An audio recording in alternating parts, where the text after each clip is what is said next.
Hi, everybody. I am at my parents' house. They're watching Jet. So if you hear any baby noises, that's what's happening in the background. Okay, here we are going to, let's see, why is it not sharing? There we go. Let's see. Is this working? Okay. All right, so the other day we did Introduction to Scientific Method. So now today's lecture is all about descriptive studies. So there are three types of descriptive studies. There are naturalistic observations, case studies, and surveys. And so when it comes to the AP and IB exam, you will have to know all of these different types of studies and be able to identify when they give you an example, which one it is. And the most important thing too is you have to know the advantages and disadvantages or like limitations and strengths of each type. Okay, so the first one is going to be a case study. So that will work. Okay, so a case study is a technique in which one person is studied in depth to reveal underlying behavioral principles. So one of the most famous case studies is going to be Jeannie. See, Jeannie. Okay, so Jeannie, that says Jeannie. We will talk about in our thinking and language chapter. So Jeannie basically was a 13-year-old girl who was discovered in the basement of her home. Her parents had basically abused her and neglected her. And she was so severely abused that when they found her, she was sitting in a potty chair. Like she was strapped to a potty chair. Basically, like there was feces everywhere and urine. And so basically for 13 years, they would just throw her food, but they would never interact with her. And the reason she's so famous is because she didn't have any language capabilities at all. She basically was 13, but she probably had, the intelligence or like brain maturity of, a toddler. And so they wanted to know, is there a certain point where we can essentially teach somebody language? And so initially she did advance and she had a lot of vocabulary, but then at some point she hit a wall. So what we discovered from that case study is that there's actually a critical period for language development, which we will talk about. So usually for those of you that are taking a second language in high school is actually kind of too late to learn a new language fluidly.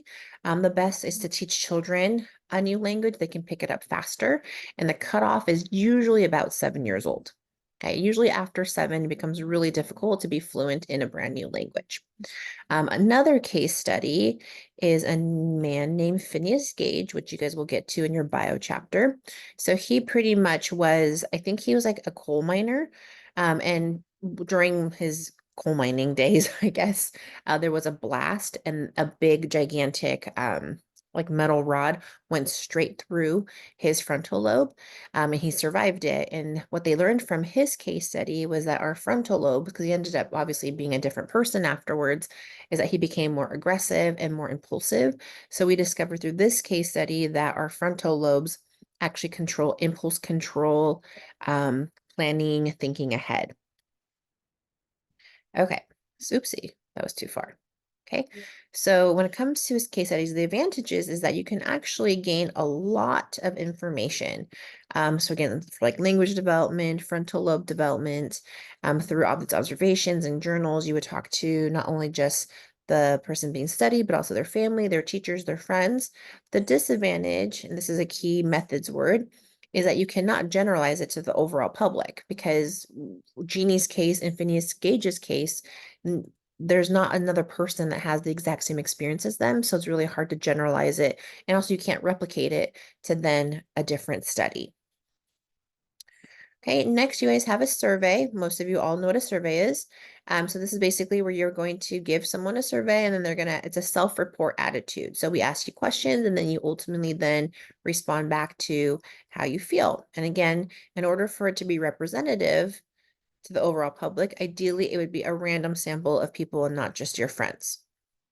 Okay, so ideally it would be a large sample. So let's say, somebody like Mr. Hertzfield asked me, if our principal asked us or asked me, how do your students like psychology? Instead of me just asking like 5 of you, or like maybe the 5 of you that I've had in previous classes, I would ask all of you. And so it would be large and rather than smaller. The more we have, the better it is. Okay. So the advantage is that one, it's very time friendly. I could very much easily send out like a link to a Google form and then everyone could respond back. So it's very fast. It can also be replicated, like the survey you can then give to another group of people. But the disadvantage is that one, there could be research bias. So let's say I only gave it to my psych period that I know really likes me or that is really engaged. I'm only just going to survey them. That can be really biased. Also, the way I write the questions can be really biased. Also, participants can also give really misleading answers to the researcher. So let's say you can make yourselves sound better than you really are, or you can purposely mess up the results by being ridiculous with your answers or answering in a way that isn't really truthful.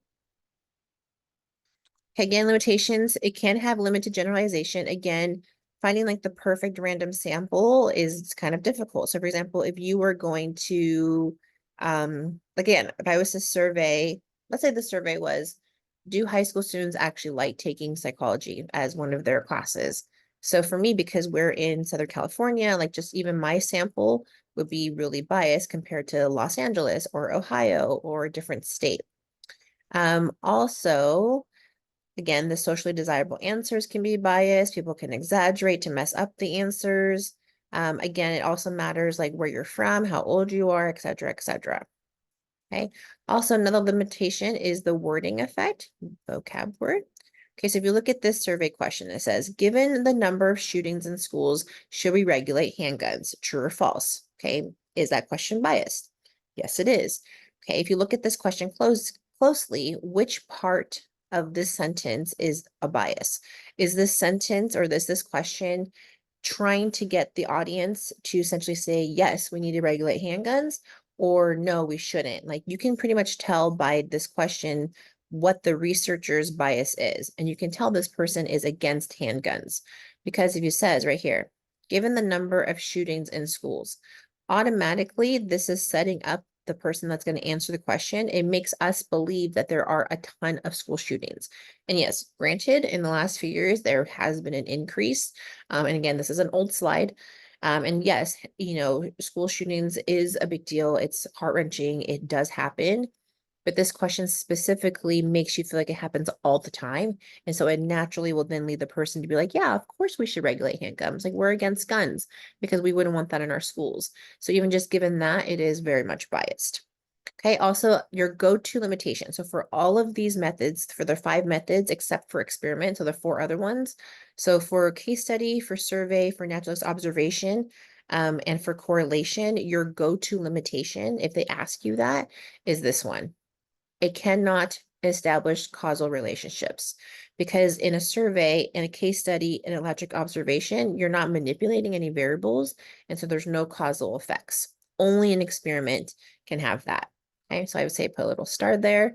That is your main go-to answer if they ask for a limitation. Okay.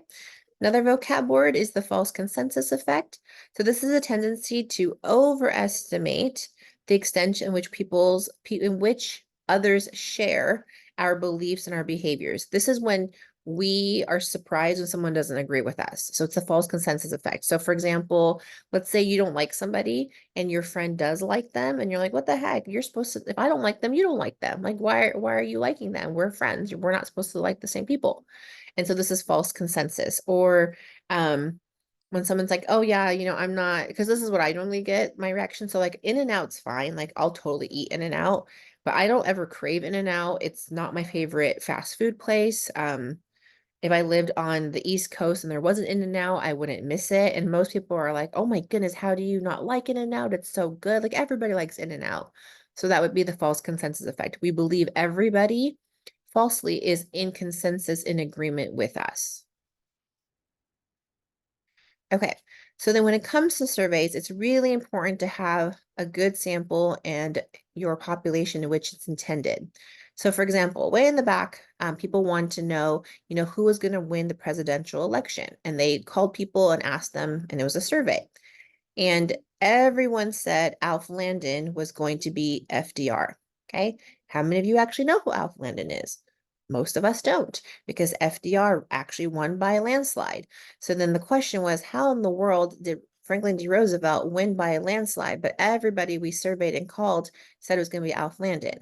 So what they discovered is that they had called people on the phone, and this was during the Great Depression. So if you called someone and they had a phone, they were usually wealthy, and then the wealthy people were usually Republicans, and the Republican candidate was Alf Landon.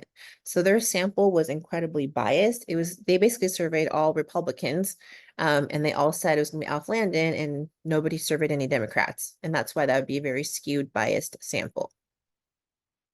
Okay. When it comes to your sample, you want to make sure that it represents the population in which it's intended to reflect. And the whole reason you want a good sample, so that way you can generalize it to the overall population. Because the more it can apply to, more representative it can be, the better survey and results it is. Okay. So the sample is essentially the individuals who are studied, which is part of the population. So I have second, third, and sixth period psych. Okay, so second period, you're just one sample, and like third period, sixth period, you're all just one little sample of the overall population, which is all of the psych kids or all of Valencia students. Valencia High School is just a sample of Placentia Yorba Linda's population. Placentia Yorba Linda is just a sample of Orange County. Orange County is a sample of Southern California, so on, et cetera, et cetera. Okay, again, with generalization, you do have to consider gender, age, okay, ethnicity. So for example, if we were to say, should we increase the drinking age from 21 to 25, or even the driver's license test from 16 to 21? Okay, most young people are going to disagree with that survey because, again, you guys are young, you guys, want to drive, and I'm sure at some point, some of you might want to drink. So that would be a bias because then if I only surveyed older people who are over 21, that would then give me a biased answer. Same thing if I only surveyed 16-year-olds. There's also something called the volunteer bias. Okay. The volunteer bias is a bias or error in research that reflects the prospect that people who offer to participate in research studies actually are different than people who don't. And this isn't a bad thing. So some of you in here love to answer survey questions. You'll go to the mall, and if someone stops you, you're willing to stop and answer the questions. Or if you get, like one of those like surveys, or I don't know, like those things you get like on TikTok or Instagram, like, oh, like if you could be a beverage, what kind of beverage would you be? Or like, who would be your Disney prince? Blah, blah, blah. Okay, some of you are super willing to answer this question. Some of you guys are like, click, note, I don't have time for that, and you walk away. And so there is a volunteer bias in that, is that they're saying that people who are more willing to answer surveys are more willing to disclose intimate information. Also, you might have more spare time than other people. And so that ultimately can make you different from everybody else. So there's a bias there, being a volunteer. Okay. So again, all of these matter when it comes to generalization. So let's say they were to do a survey about culture and like students' relationship to culture in high school. Okay. For you guys, is Valencia High School students a better population and sample than Yorba Linda High School? Again, nothing against Yorba Linda High School, but they don't necessarily have the diversity that we have, and also their social economic status is different.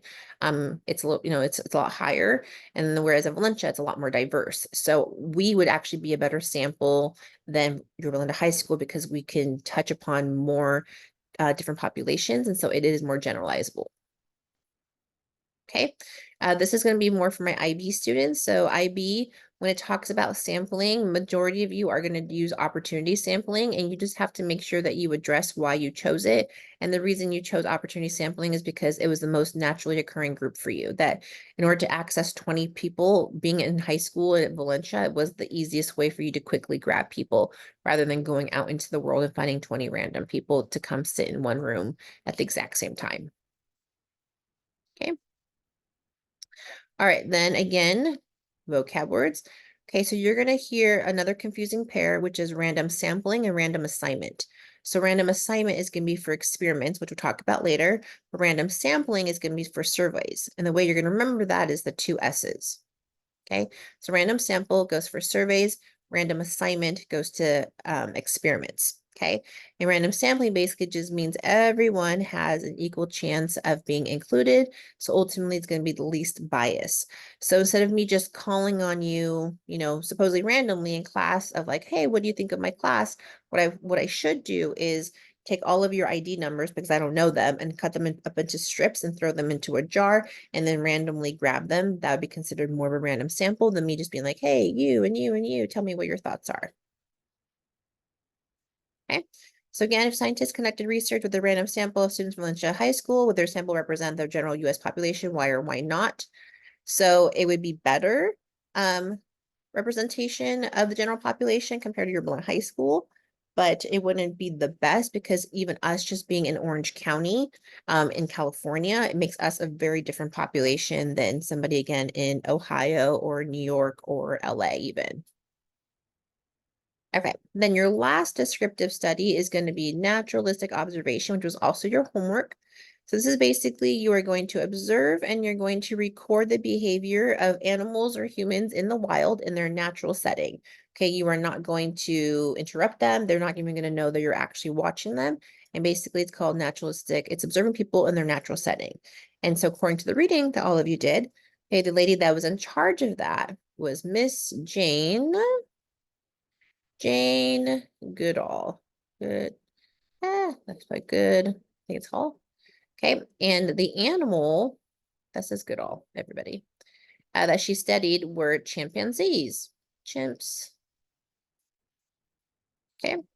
And she just basically studied them in natural settings. So she was able to record like mating rituals, eating habits, aggression, competition, all of those different things.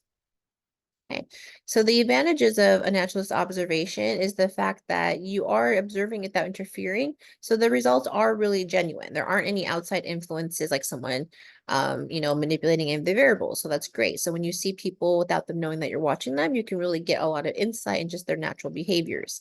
But the disadvantages, again, is kind of the mobility of the researcher. Like, are you going to be able to really hide yourself and not have anyone notice that you're there? Are you going to be able to have enough time? Also, are you going to have a bias? Because let's say you're looking for a specific behavior, you might then bias what you're seeing. And I'll kind of go over that in your assignment. So let's say with Jane Goodall, let's say for her hypothesis was that, I don't know, like male chimpanzees get more aggressive when they're trying to mate with a female chimp. And then even though that might actually be true, but then she might actually be biased because she's looking for that. So then she's going to take note of all the like aggressive behaviors, even if it might not actually be aggressive. Okay, so those three types, okay, we have case study, survey, and naturalistic observation. They're all called descriptive methods because all they're doing is just describing behavior. It doesn't necessarily tell you like the why or the cause because you're not manipulating anything. You're just simply asking for feedback and then also just observing. Okay, so then your assignment, I know some of you guys already started. It is in Google Classroom. So what I need you guys to do is you are going to do 30 minutes of observation. It does not matter to me where you go. You can go to the lunch area, you can go to the Brea Mall, you can go to the food court at the Brea Mall, you can go to a sports game, whatever the case may be, but the people that you are observing should not know that you are observing them. Okay. And then when you are observing them, you might just use your phone to take, like, just look like you're texting. Like, students always look like they're texting. And so you can actually put your assignment in your notes and then transfer it to Google Classroom, or you can just blow up Google Classroom and just do it right then and there. I don't need anything super formal. I just need the actual content. So the first thing is you are going to form a hypothesis about human behavior and use the method of naturalistic observation to either support or to review your hypothesis. Okay, so it should kind of be like a very straight question without many variables. So for example, let's say, I think the one I had on the paper. So let's say the bell game. So the bell game is a great one. My hypothesis is that at the bell game, more girls will have face paint on and like like faces decorated than males. Okay.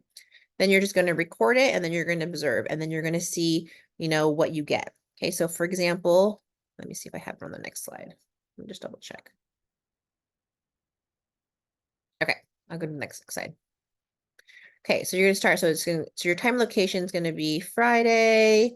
It's at the Bell game, and you just need a 30-minute period. So it's gonna be, I don't know, 8 o'clock. That says 8 to 8:30. Okay. My hypothesis is that females are going to have more face paint than males, or you can even do, I think young people, like teenagers, are going to have more spirit wear than older adults, or it can be, I think young people are going to scream and shout and jump than adults. It can be literally anything, but just choose just one. Okay. Then you're going to do your observation. This is what your observation is going to look like. So let's see, here's females. You're going to do that. They're basically just tally marks. Males, or this can be like adults, children, young adults, whatever. Okay. You're like, oh, okay, in 30 minutes. Oh, her face is painted. Her face is painted. Her face is painted. Oh, so is his. Oh, so is his. So is his. So is his. Oh my goodness, look at all this face paint. Blah, blah, blah, blah, blah. Okay. So after 30 minutes of doing that, then you're done with the recording. Okay. Then I just need a conclusion. So probably like 4 to 6 sentences. Just telling me, did your results either refute or support your original hypothesis? And give me a couple reasons as to why you think you got the results you did. Okay. So then your paragraph would say, according to my observation, my results actually refuted my original hypothesis. More men actually had a lot more spirit wear or face painting. I think this is the case because, let me see. Okay, whenever you read, and this part's made up. This is just your own guesses. It could be because we're watching football, maybe a lot of the boys in the stands were actually friends of the football players, which are all male for the most part. And so then they were showing extra support of their friends, so then they all were face painted. Okay. Or let's say, let me do another one. I'm trying to think. What's another one? Oh, okay. So another one could be like at the food court at the Brand Mall. So people can say, no, let's do this instead. Let's do Chick-fil-A. Okay, so on a Friday night at Chick-fil-A, my hypothesis is that more families will be at Chick-fil-A than individual, like rather than like couples or young people. Okay. So if you know, so okay, I'm doing this because yesterday I was at Chick-fil-A and I like rarely ever go to Chick-fil-A, but we literally brought my son because we were trying to run him and his energy off. Okay. So let's say you go there and then you would have families here and then you'd have like individuals here. And then you just tally. And so yesterday at Chick-fil-A, there were a ton of families with kids, which I'm kind of surprised about because in my mind, I'm like, oh, like why wouldn't families just be at home and like making dinner? But then I was like, well, that's silly because I'm at Chick-fil-A on a Friday night. And so my reasoning here, my paragraph can be, my hypothesis was supported. There were actually a lot of families with kids on a Friday night because some of the reasons could be one, it's the end of the week. Maybe parents are so burnt out from the work week, they don't really have time to cook. So then they thought that they would do a quick dinner at Chick-fil-A. Also, Chick-fil-A has grilled chicken nuggets, which actually has a healthier option, and they have milk and they have fruit compared to like McDonald's. Also, there's a playground at Chick-fil-A. And so the reason literally why we took my son to Chick-fil-A was because it has a playground, and it was because it was so hot yesterday. We couldn't take him to a park or outside. So we're like, okay, how do we get him to get his energy out somewhere indoors? And we're like, oh, let's go to Chick-fil-A. And so those can be all the reasons. And then you would write that here. Okay, so it's okay if your data doesn't support it. It can also refute it, but just I need to know the why as to why you think you got the results that you did. Okay, and then that is your assignment. All right, any questions? If you do, email me, and then I will see you guys back at school. Okay, have a good day.